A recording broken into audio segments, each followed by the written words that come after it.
તો અમદાવાદમાં પ્રદૂષણ ફેલાવવાનું રેકેટ સામે આવ્યું છે. અમદાવાદમાં બાયોમેડિકલ વેસ્ટ ઠાલવી ફેલાવાઈ રહ્યું છે પ્રદૂષણ.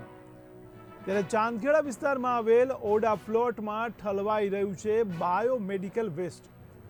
ત્યારે ચાંદખેડા વિસ્તારમાં રોગચાળો વકરવાની ભીતિ સેવાઈ રહી છે. ત્યારે બી ઇન્ડિયાની ટીમે તપાસ કરતા આ સમગ્ર કૌભાંડ બહાર આવ્યું છે. ત્યારે બાયોમેડિકલ વેસ્ટમાં સિરપની બોટલો અને ઇન્જેક્શન સહિત દવાનો જથ્થો ઠલવાઈ રહ્યો છે.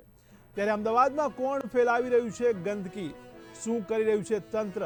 ત્યારે બી ઇન્ડિયાની ટીમે તંત્રને ધ્યાન દોરતા તંત્ર પણ હવે હરકતમાં આવી ગયું છે. તો મહત્વના સમાચાર અમદાવાદથી. ત્યારે અમદાવાદમાં પ્રદૂષણ ફેલાવવાનું રેકેટ સામે આવ્યું છે, જેમાં અમદાવાદમાં બાયોમેડિકલ વેસ્ટ ઠાલવીને ફેલાવાઈ રહ્યું છે પ્રદૂષણ. ત્યારે ચાંદખેડા વિસ્તારમાંથી આવેલ ઓડા પ્લોટમાં ઠલવાઈ રહ્યું છે બાયોમેડિકલ વેસ્ટ.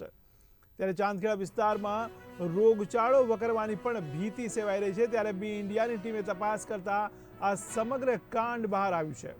ત્યારે બાયોમેડિકલ વેસ્ટમાં સિરપની બોટલો અને ઇન્જેક્શન સહિત દવાનો જથ્થો પણ ઠલવાઈ રહ્યો છે. ત્યારે અમદાવાદમાં કોણ ફેલાવી રહ્યું છે આ ગંદકી અને શું કરી રહ્યું છે તંત્ર, તેવા પણ સવાલો ઉઠી રહ્યા છે. ત્યારે બી ઇન્ડિયાની ટીમે તંત્રને ધ્યાન દોરતા હવે તંત્ર પણ હરકતમાં આવી ગયું છે.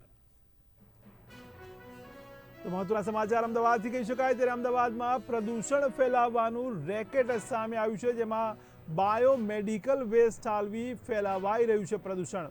ત્યારે ચાંદખેડા વિસ્તારમાં આવેલ ઓડા પ્લોટમાં ઠલવાઈ રહ્યું છે બાયોમેડિકલ વેસ્ટ. ત્યારે ચાંદખેડા વિસ્તારમાં રોગચાળો વકરવાની પણ ભીતિ સેવાઈ રહી છે. ત્યારે બી ઇન્ડિયાની ટીમે તપાસ કરતા સમગ્ર કાંડ બહાર આવ્યું છે.